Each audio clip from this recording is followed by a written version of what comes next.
Unedited, Unmasked, Unscripted, Unwatchable. Welcome to part 2, to the second edition of my Ruining My Career. Hi, I'm Orion Kelly, that autistic guy, and I'm all about helping you raise your level of understanding, acceptance, and appreciation of the autistic community. So if that sounds like something you'd be interested in, you should join my YouTube communities. This channel, the primary channel, Orion Kelly, that autistic guy, and my dedicated video podcast channel, Orion Kelly Podcasts. Best thing is, subscribing to these channels, you join an incredible community, a legit supportive community. So join my friends, it's worth it. What do you mean, Orion? What do you mean unedited? Okay, it means that this entire video, from me pushing record to me pushing stop, technically you push record, you don't push stop, you just push record twice. Pushing record twice means, I've lost the sentence. It means I'm not editing it, yeah? Like that part there, that wouldn't be in a YouTube video because it just makes me look like a moron. I don't know. Anyway, so that's unedited. Unedited means not edited. What's unedited mean? It means not edited. Unmasked. What's unmasked mean? Because there's no protocols, COVID protocols in your own houses. No, there's not. This is going to be great. What it means is I'm autistic. No, you're not. You have a YouTube channel, and you can do stuff. I'm autistic, and when I do videos on YouTube or podcasts, I do my best. I try my best, mostly subconsciously, not consciously, to fit in to a neurotypical world, to provide the majority of people on the planet who aren't autistic or who don't have one form or another of disability, provide them with, I guess, a persona, an image that pleases them. Why? Because the more they watch, the more they learn about autism, and the more that helps my autistic son, myself, you, your kids, the autistic community. Unmasking means I won't do that.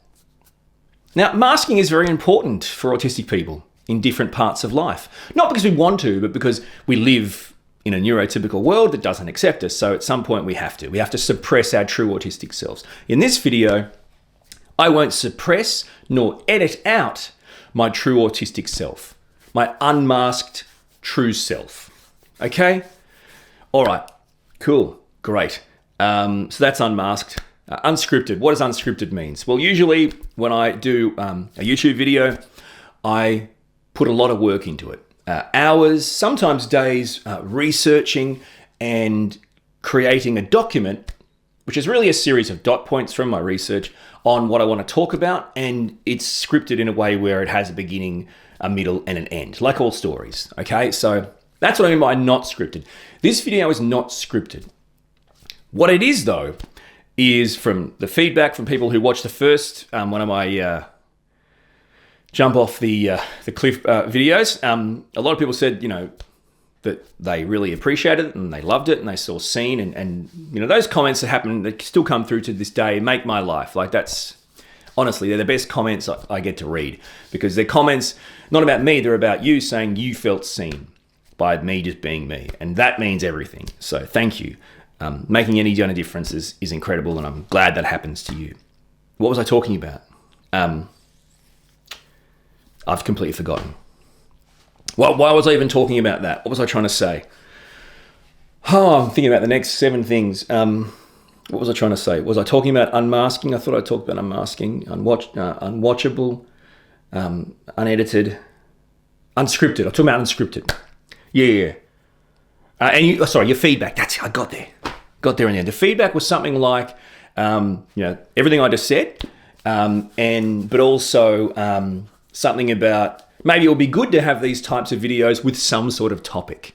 Okay, cool. So I took that on board. So what I'll do is I've got some handwritten notes, and I think they're pretty much based around a particular topic that I want to talk about. So it's unscripted, unedited, unmasked, true, authentic, autistic self.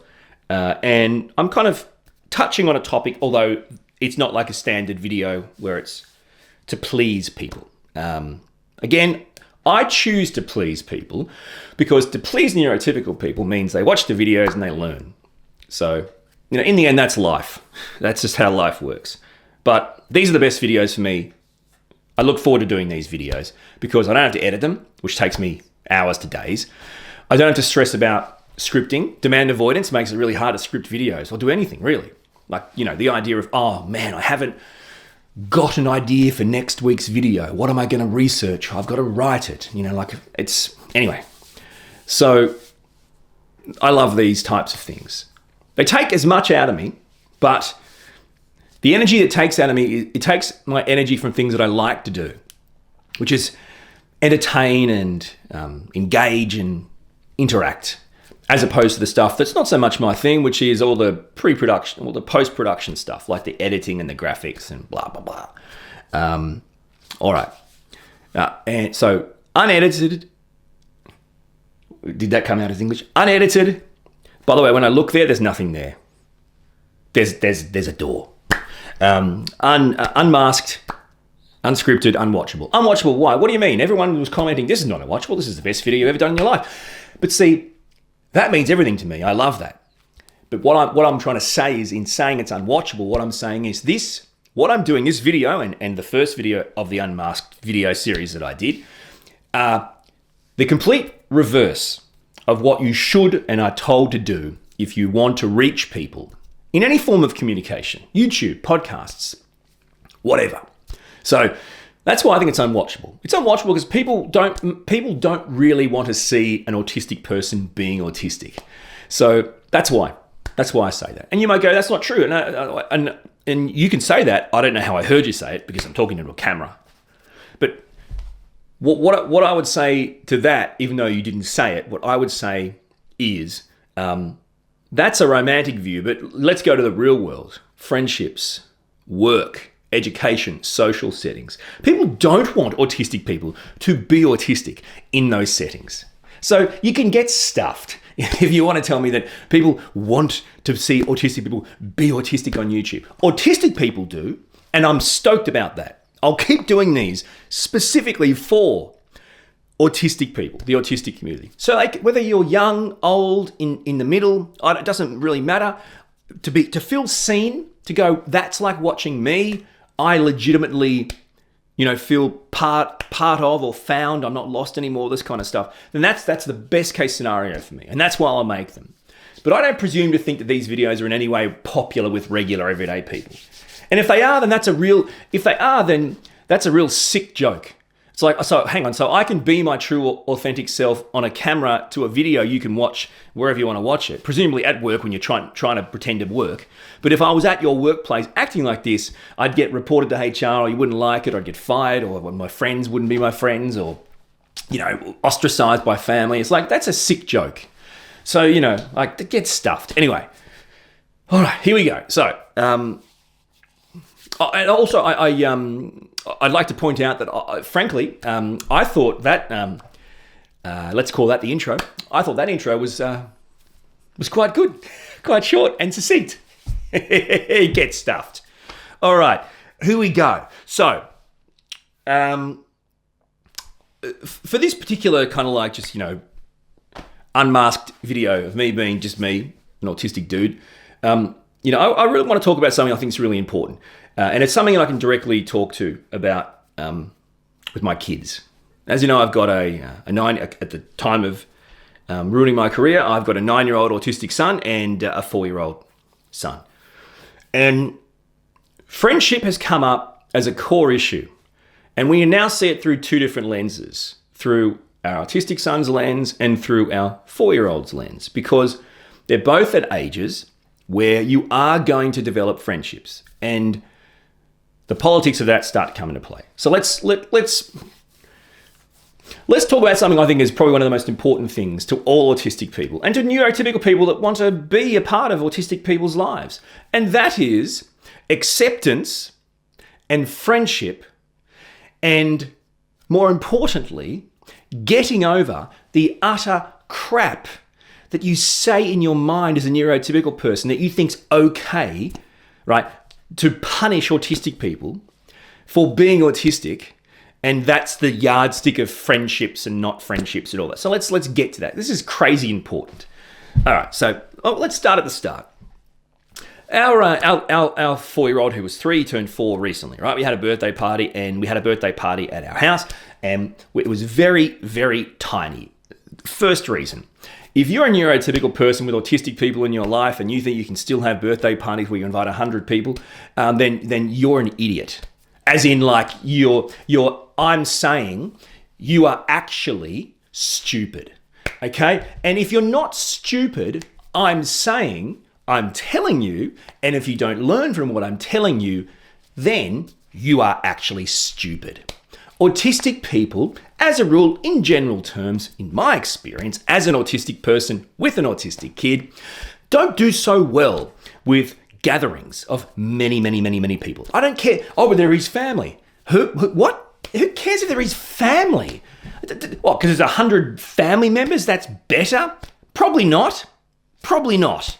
Nevertheless, we got our 4-year-old son, so 3 turning 4, he invited 2 friends from daycare. That's it. Now, he could have invited 10, 20 kids, like most kids in the class do. No, pick 2 friends that you really want to see to come to your party, 2 mates, whatever, and we'll invite them, okay? And, they can bring a parent, and they'll chill at the house, and we made it very specific too. This is the thing about parties, right? Duration. So our duration was very specific. 11 a.m. to 1 p.m. That incorporates getting here, having a play, getting here late, still having lunch, time for cake, hits 1 o'clock, and if you're still there, cool. But basically we're saying it's a 2-hour window, and then when it winds up, everyone gets to have a break, and there's still plenty of time in the morning to get ready and plenty of time in the afternoon to decharge. That's not a word. A lot of people too, like, they have birthday parties. I mean, I'm talking like for kids, for 4-year-olds, and primary school kids as well. The birthday party's like, I don't know, 12 till 4, or it's like 4 hours or 6 hours. What are you celebrating? This isn't the king's coronation. Are there displays? When are the fireworks? Like, seriously, is it an 8-course meal or just a 5-course meal? Like, it's a kid. It's a party. Let's get the goddamn fairy bread, the butter, the sprinkles, and let's shove it down their gob, open up the presents, blow out the cake, and get the hell out. Seriously, what do we need, 4 hours? 4 hours? Seriously? Okay, yeah. Okay, where was I? Yeah, okay. So, we had the birthday party for our little dude who turned 4. He invited 2 friends, and, really, family member-wise, we only invited, like, 2 people, right? 2 family members that were kind of close or whatever. Anyway, we could have invited more, and it's not because we don't like them, or it's not because we don't want them to be there. That's not true. It's because we know our limits. It's because we know what works, okay? And when we have everyone around, which we can do once or twice a year, Christmas, whatever, that's cool. But when we do it every single time, every birthday or celebration, it wears thin and it has a toll, and it can take we're talking, this is like the end of the week before the party, and I'm still struggling from just the issues. So it's not about other people, it's about us. Now, you as a neurotypical person or an autistic person with autistic kids, you need to be honest and truthful with your limits. You understand the deal here. And you just forget about this bullcrap expectations of this is how it works. Anyway, so, can I just say too that this friendship topic came about from a friendship story and experiences that I'm going to share with you that I think are as heartbreaking as you're ever going to hear for a young autistic kid. And you wonder why autistic people are dropping dead 30 years before most other people, right? Like, seriously. It's ridiculous. So just hang in with me. Hang in there, my friends. Because I feel like I've been talking for 7 hours. I don't know how long it's been. I'm trying to do this as quick as I can. Some people say they'd be happy to watch my videos as long as they went, but I don't know. I'm not too sure. It's not. Anyway, okay. So let's get on to this this whole story about friendships and autistic people and how I think it's super important for everyone watching, neurotypical, autistic, whoever. Okay. All right. So, actually, and I want to say, here's the thing, right?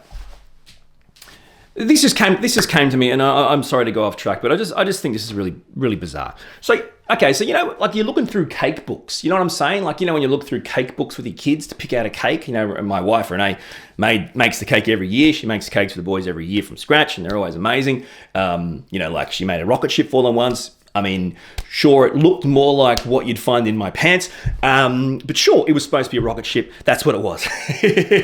Don't look at the rocket ship, boys. Don't look it straight in the eye. The what? So anyway, we're looking through the books and all different types of cakes. Now, I saw a thing. I kind of like cheesecakes. I'm not a massive fan of birthday cakes. I find them... Yeah, I'm not a massive fan of cake. I don't know what it is, but cake, frankly, I think most cakes are pretty bloody disgusting. Certainly cakes made by mums or humans in their house. They're usually dry or tasteless or just, ugh. It's like, you spent 7 hours on this. Like, it tastes like I'm eating, I don't know, if I got a pair of socks and wrapped them in cardboard and put them in the freezer and then dried them out in the desert. That's what, like, this is disgusting. Anyway, that's not a personal thing. I mean, if it's personal, if you take it personally, but I mean, you've made a cake and it tastes disgusting and it feels disgusting. It is disgusting. I don't know why you did it, but good for you. Nevertheless, I like cheesecakes and those kind of slices, those kind of things. And I saw in this book there was like a cheesecake. Now, we didn't make it, obviously, because it's not my birthday. But what got my attention was it said no bake cheesecake. Now, that's pretty awesome. It's a recipe for a cheesecake you don't have to bake. So presumably you get the ingredients, you put it together, done. No baking, no cooking, fantastic. All right, and I'll show this to my wife. And then I looked at the ingredients, right? Now this is the instructions for this no-bake cheesecake. It says, that's right, doesn't get baked, you don't put it in the oven. What you do though, before you eat it, is you refrigerate it overnight for 12 hours. Refrigerate it overnight for 12 hours. Before you eat it, don't bake it. It's a no-bake cheesecake. No baking needed. You don't need to put it in the oven for 90 minutes. No, you just put it in the fridge for 12 hours. 12 hours? 12 hours! 12 hours! Oh, I'm so glad you don't have to bake it. God help me, that'd be horrible. Putting it in the oven for an hour and a half. I can't wait that long. Thank God. What have I got to do? Oh, just put it in the fridge. How long? 12 hours. 12 hours. It won't be his birthday in 12 hours. What? Yeah. I mean, seriously, let's go ahead and not sell the fact that your stupid bloody recipe is no bake. If you can't eat it because it needs to go in the fridge for 12 hours, I think you've passed the point of kind of selling the point that it's quicker and easier than baking it, because it's not. Bloody hell. All right, let's get back on track here, my friends. Although it's an unedited, unscripted, unmasked, breathless, unwatchable video. That's right, Vizio. So it doesn't really matter. All right, friends. Okay, cool. So my four-year-old gets invited to birthday parties all the time. Our 4-year-old son gets invited to birthday parties by his friends in daycare all the time, in kinder, whatever you want to call it, all the time. I mean, I'm telling you. So it's just like normal. Like maybe you might have experienced. I didn't. Maybe you experienced as a kid. Okay, that's great. Congratulations. Okay, so we've got a 4-year-old having an experience our son doesn't have, our 9-year-old son doesn't have. This is what I want to talk about. Well, let's talk about the equivalent. Okay, so we have a 4-year-old son who regularly gets invited to birthday parties by his friends. And we know that the mums and dads, scratch that, as a rule, mostly one of the parents. And I would hazard a guess that a lot of times it's the mums, because most dads don't give a crap about birthdays, let alone go to them. That's another thing. Like a neurotypical dad won't even go to a kid's birthday party because I don't. And I'm an autistic guy, and I have significantly more challenges in those situations. Yet I would never miss them. Doesn't occur. That's ridiculous. What do you mean? Sorry, are you saying I should forgo my kid's birthday party to hang out with my mates or go? Is that a joke? Like, what the hell is wrong with you people? Anyway, I'm just going to say, from my point of view, it's mums who control who gets invited. So the mums are inviting, our little 4-year-old to birthday parties because he's presumably he's got great friendships. They talk about him at home, and he hasn't done anything autistic, because he's not autistic. He hasn't done anything wrong that have been conveyed from the kid to the parents or the school to the parents that, hey, this kid's someone to leave alone. Conversely, we can talk about me too. Let's talk about our autistic son. He's been in primary school for, it's like 4 years, right? Anyway, he's in grade 3. So it's like, prep 1, 2, 3, 4 years. All right. I'm going to go ahead and say I don't reckon in any of those 4 years, keeping in mind we're factoring in COVID, but let's be more specific, recently and before, he was ever invited. Ever. He was never invited to birthday parties or play dates or hangouts or whatever by any friends at any time. Now, let's just cut to a specific example. This current year, who our autistic son would class as his close friend or close friends. In his mind, they're my best friends, BFFs, whatever, right? No invitations from even them. Now, this is one of those situations where you have to think, what's the impact? What's the unheard, the unknown, the impacts, the unintentional costs? So if our son has a friendship with someone who he thinks is a really close friendship and they hang out every day, yet they're not even invited to birthday parties, you have to ask the question, what's happened here? Now, I know, and I'm sure you know, that if you have an autistic son or an autistic daughter who goes to school, you're going to have a relatively common experience of hearing from the school when your autistic child was just a little bit too autistic. Now, as opposed to recognizing they may have had an, uncontrollable brain response, aka a meltdown or a shutdown, or some sort of sensory overwhelm reaction, you're going to hear them say more things like, your autistic kid just out of nowhere just snapped and pushed some kid, or kicked some kid, or hit some kid, or blah, blah, blah, blah, and just out of nowhere, right? Which is utter crap. Utter rubbish. But see, the thing is, once that happens, so you might hear from the school, but then the school is also presumably have to call the parents of that child who, let's say was affected by our child just snapping. Now, what's stupid about this is we have actually had experiences where the school, I'm talking to our face, have actually tried to burden us with some sort of guilt or shame that they have to have these conversations. Like, I have to call the school, so the school's saying, I have to call the parents of this child and tell them that your autistic son just snapped and pushed them, or scared them, or kicked them, or hit them, or whatever, right? Now, for starters, I don't care. You go ahead and do your job, I'll go ahead and do my job. I don't need the shame. But the point I'm saying here is, okay, so the parents get that call. They hear that, yeah? Okay, what that means is the parents who control really their children, which is fair enough, they're now just writing off our kid. Okay, so the kid might have stories, the school might tell the parents stuff, and then as a result of our autistic kid being too autistic or just not being normal enough, they are banned, right? They are banned from all after-school interactions. Parents are vetoing their child's want, potentially, or desire, potentially, to invite our son to parties in some sort of punishment or stance. In other words, I decide that kid who is autistic, who has a medically diagnosed disability, who is reacting or acting in ways that, for the most part, are uncontrollable brain responses due to his medically diagnosed disability. That kid is not entitled to be my child's friend, and I am punishing him for having a disability and dare being disabled around my child, and he will have no friendship, and he will not come to this party because I'm so important. I'm so important. Seriously. And this particular specific story comes, again, believe it or not, the Mother's Day events at my kids' school just keep giving gold.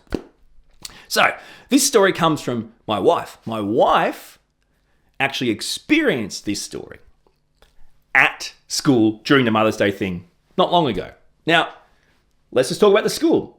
The school have taken my advice and made Mother's Day in classrooms, not in big halls. They've done a good job. Not about the school. Okay, so at this event, one of the kids who our autistic son would class as his best friend, close friend, was interacting with our son and my wife. Okay, now my wife saw the mother of the kid, so my son's friend, and try to make contact and hello and kind of thing. And that mother saw my wife and saw that my wife, an adult, was talking to her child and didn't approach, didn't engage, didn't interact, didn't approach. I don't care who you are. If you're in a room and there's some adult whom you might know of but don't know, who's talking to your child, you're going over there. That's your child. You're going over there.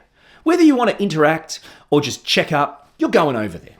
So in my opinion, knowing who our son is and knowing their judgments they have developed about our son, they not only ostracized our son, they ostracized my wife. Oh no, we're a little clicky. We're a little hippie clicky, whippy dippy. We're too important for you. Ooh, we have the best life. Yeah, we do nothing.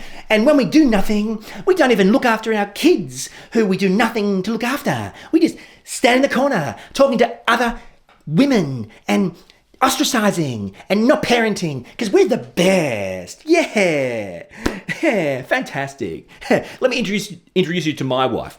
She's not only a doctor, she's like a physician, and she's also the boss of doctors and hospitals. Yeah, so she actually does things for the community and actually contributes. You morons are standing in the corner ignoring your own children on the time you have to look after your children, gossiping and ostracizing. This isn't high school, douchebags. Your parents, their kids, grow up. Anyway, this is a great story, by the way. I haven't even got started. So let's put aside the moronic parents who think they can bully a disabled child, ostracize him and punish him for being disabled, right? And then, in addition to that, completely ignore his parent when they've acknowledged you, they can see you, and you're talking to their child. Put that aside, because that's nothing. In this same experience, the particular child who my son thinks is like a close friend actually mentioned, tomorrow, so the next day, tomorrow is my birthday party. And we've had a kid or a couple of kids that say they can't come now. And we're going to blah and doing this and doing that. You should come, right? So with less than a day's notice, this child who knows some kids have cancelled and there are available spots has in fact knowingly, willingly and warmly invited our son to his party because he's happy to have him there and there's spots, right? Now, this is just a nice, innocent child. In fact, a really great kid. Shame about his parent. A really great kid, right? But the issue is, you can't ask an autistic kid, number one, to come to a party with like less than a day's notice. In addition to that, if you are getting invited to a birthday party, presumably it's coming with an invite or at least an acknowledgement from a parent that yes, you indeed can come. Now, that acknowledgement didn't come. It didn't come because the parent didn't even acknowledge the presence of my wife, let alone the fact that our son was talking to their child and so was she. But there were no text messages. There were no social messages, WhatsApp group messages. By the way, that's all available. The parents of the class, that's all available. Never came. There was no invite. There is no invite. So this is an example where my son, even my son could realize that his so-called best mate was only inviting him to his party at the last minute as a fill-in because there was a dropout. And that even that wasn't a real invite because his mum or his dad or whatever didn't even know about it and wasn't going to allow it. But then that proves that this child, his friend, had a party and didn't initially invite what he would call, my son would call, his best friend or one of his closest friends. Now, this is an issue with friendship. We've got a 4-year-old who's getting invited to everything. Someone opens a door, he gets an invitation to it.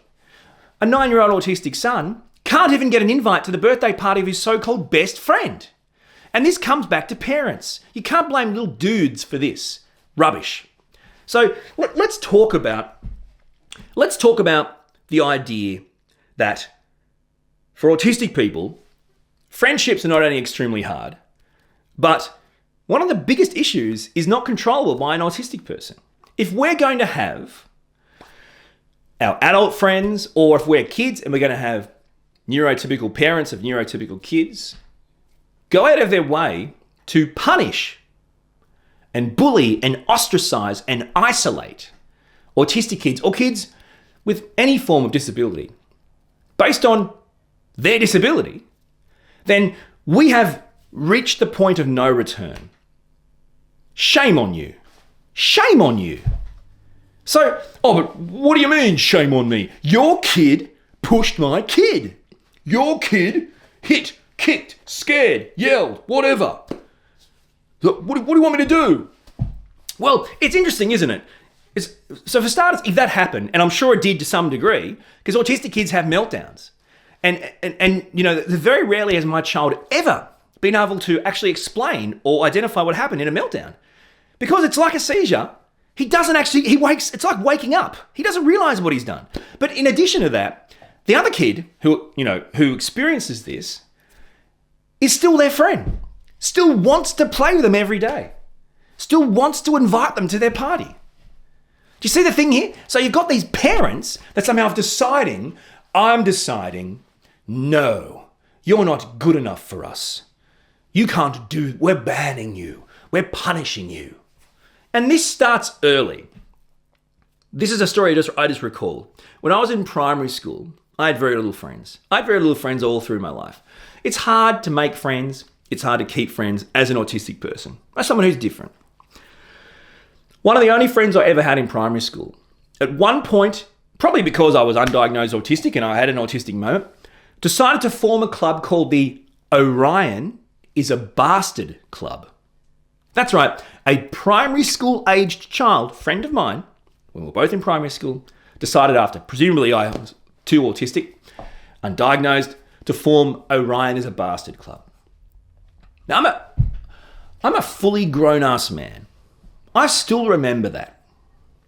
If you walk around for the rest of your life remembering when your own close friend decided to form a Orion's a Bastard Club, and that's in primary school, and this happened to my son in primary school, what kind of mental impact do you think that's going to have on an autistic person? See what I'm saying? You can say, whatever, mate. We're just not inviting your kid to our birthday party because we don't want to deal with him. We don't want to deal with an autistic kid being autistic. Whatever. Like, what's the big deal? The big deal is, this is friendship. This is friendship. And, you know, what's funny is a lot of times our autistic kid chooses to not go. I don't want to go. We'll get an invitation if we ever do, and there's not many, and we just don't go. We say, thanks so much. But this doesn't ever happen. So, you know, these school experiences, let's talk about some more school experiences with friendships. Our son, so our 9-year-old autistic son, has an experience already where basically his best mate has invited him at the last minute as like a fill-in position to his party, but it was never going to happen because it was never acknowledged by anyone, so it was not a real invitation, but it was basically just a way of, without the other child realizing it, to tell our son that you think you're my best friend, but I didn't even invite you to my party, so, you know. But our same autistic son tells me, from what he's heard at school, so as in people have called him this at school, that I'm a monster. Our 9-year-old autistic son says, I'm a monster. People at school think I'm a monster. Call me a monster. All I do is scare kids. I'm a monster.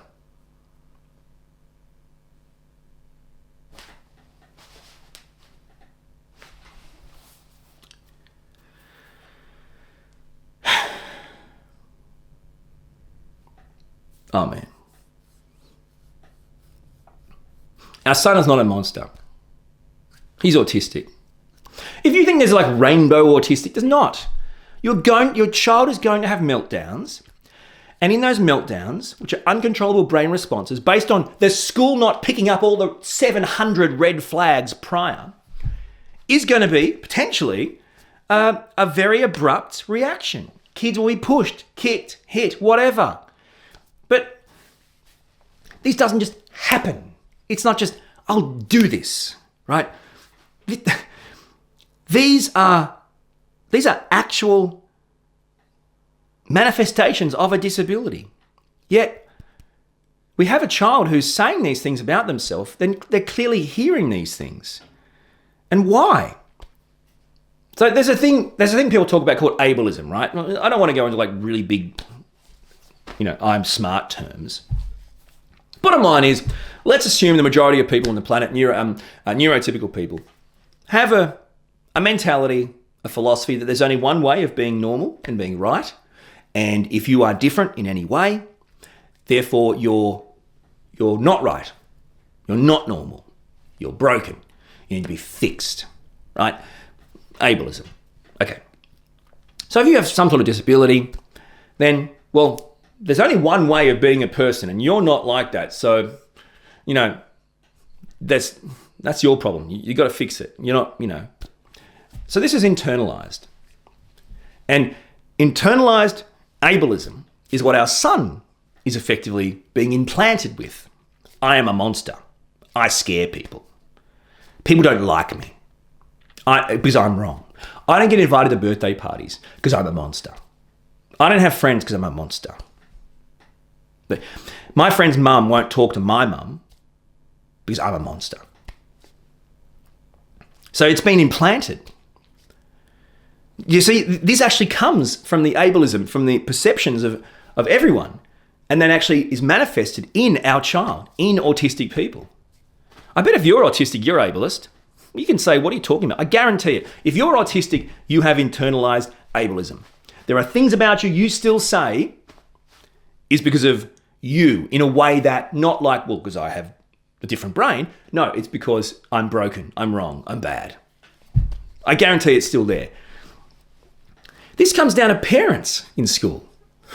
If we have a situation where a parent is not only willingly and knowingly ignoring any kind of interaction with the mum of our child, who is clearly a friend of their child, and more so banning or punishing them, which is a fact. If these two are actually friends, and I know they are, I've seen them interact, if it's come up and, Conan, definitely, he's got to be on the list. No. Right? No. Then we've reached an issue. So it's about parents and it's about the community. And this is why friendships can be really hard. And this is why this experience, this is, like I said, this isn't a script. I've got no script. There's no real flow here. I just wanted to share a few experiences, right? To talk about something specific. And it's because it's supposed to be raw and unedited and unmasked, and it is, but this friendship story really got me. I really, seriously. It's horrible. And then you have to think about it too. You have to advocate for your own needs as a kid, which is impossible, but you do. Or as a parent, advocate for your kids' needs. Advocate to the school and parents, my child isn't a monster. He's autistic. If your idiot kid is going to push my child constantly, that you can only poke a bear so many times. They're eventually going to get it back. This is funny. On the exact same morning of that Mother's Day thing, my wife also, while she was getting ready to leave, our son went out onto the oval and started playing footy, so football, with some of his friends. And presumably, my son does this, one, because he probably likes it, but also because it's an opportunity to feel part of something. If you're playing footy with your mates on the oval, you feel part of something, right? And she was watching, and a child, another kid playing, basically ran up from behind my son. My son couldn't see him coming. Ran up from behind him. My son didn't have the ball and just pushed him to the ground. So a kid runs up without my son knowing and pushes him to the ground. That's got nothing to do with football. That's got nothing to do with nothing. Apart from, this kid's different. I know he's different. And I'm going to tease him. I'm going to bully him. I'm going to push him. And if you think that's the only time, this happens every day, right? Every day. And you get these idiot kids. And most kids are really great. You get these idiot kids that think it's okay, because we know this kid's different, to treat him like a circus animal and just poke, because we know the show will come eventually. Now, it isn't a show to him. It's a meltdown, right? And not only is that horrific and draining, but that may be the end of him for the rest of the day. Like, this isn't, and then what does he learn? So it's his education's gone because some idiot kid thinks he's a circus animal, right? And the school, either can't or aren't prepared to monitor this type of stuff and to see where these things are happening, and then wonder why, after all this, it happens. Like, he told me an exact story recently. A couple of idiot kids, the same kids that probably always think he's a circus animal, decided to start just teasing him about, a football team he likes, but like getting in his face and like making the thing about autistic people is the sensory overwhelm of space and noise and sounds. Like, it can be really bad. It can be triggered really badly. Getting in his face and making stupid voices and things and saying bad things about it. And just go, push until they reached the threshold of overwhelm, and that was that. And then they get it. Now, let me tell you, like, seriously, yeah, you know what? You should get it. If you seriously, if you think it's okay to treat someone like that, yeah, you should get it. You're gonna get it. Seriously, who pokes a bear? I'm not gonna poke a bear. Why would I do that for? That bear could kill me, right? So that's an animal. Now let's talk about a child. Do you honestly think that this is somehow okay? Oh, but it's not okay that your son pushes or kicks our kid. No, that's right. But when it's a meltdown, a triggered meltdown after a series of events where it's an uncontrollable brain response, he didn't kick or push anyone. He doesn't know what he did. A lot of times we'll tell him the story of what happened. He goes, that didn't happen. It's like, well, mate, it did. It just proves. Oh, man. Yeah. So advocating and self-care aren't the same thing, and they can't be done. You can't balance self-care and advocating. In advocating for yourself every day, you're basically yelling at the world to treat you with some form of respect, is such a hard slog and such a constant job. There is no self-care. It's either self-care and no advocacy, or advocacy and no self-care. Either way, you can't win. And this is really frustrating. So, what do you think? These are experiences I'm just sharing.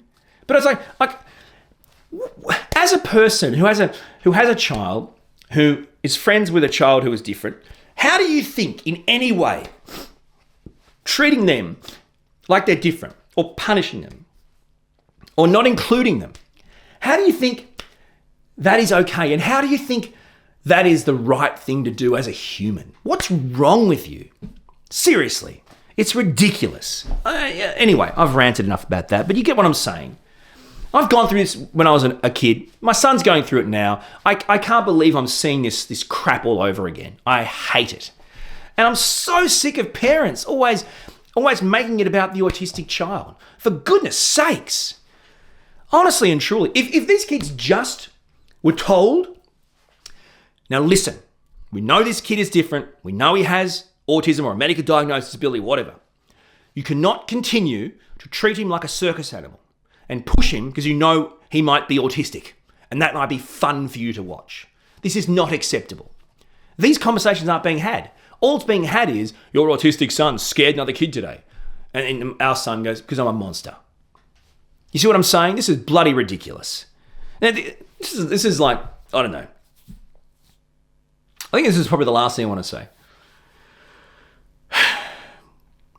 I get a lot of comments, and I do my best to acknowledge them, but to not, let them get to me, good or bad.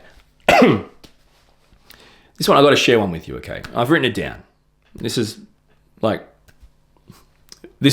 the part of the comment. So the person wrote, "You seem animated and extroverted." Okay, cool. I seem animated and extroverted. Here's the follow-up. "Do you often get mistaken for a drug-addicted person?" That's the comment. So if I'm animated, if I'm extroverted, I must be a drug-addicted person. Worse than that. Not do I ever. Do you often get mistaken for a drug-addicted person?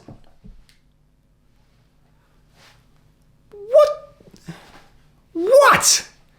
What does that even mean? Seriously. Now, okay, cool. You might say, well, autistic people, when they get really excited, they can look a bit manic. Okay, no worries. Cool. But this is a comment and a question. Someone actually went out of their way to write this question down. Like, knowing the type of channel it is and who I am. Like, you see what I'm saying? And you wonder why my kid can't get invited to a birthday party. You wonder why my kid can't have friends. You wonder why I don't have friends. There are people like this in the world. You're different. That means you're wrong. I'm right. And it's my responsibility to judge you, berate you, ban you, and punish you. You're wrong. I'm broken. I must be drug addicted. Right? This is exactly what I'm talking about. And you wonder why we're getting nowhere. From my point of view, pretty much everyone involved in the stories that I've told, get stuffed. That's my advice. Get stuffed. Like seriously, you've failed as a human being. You really have. And you know what? If your little clicky, hippie, useless little crew of little friends want to watch my video and talk about it to your friends or talk about it to the school, good. I don't care. Great. You think that's the issue here? The issue here is you being a horrific human being. That's the issue. Yeah. All right. Unmasked, unedited, unscripted, unwatchable part 2. Worse than the first. Don't know why I bother. Is there going to be a number 3? I don't know. What? Thank you. I'm out.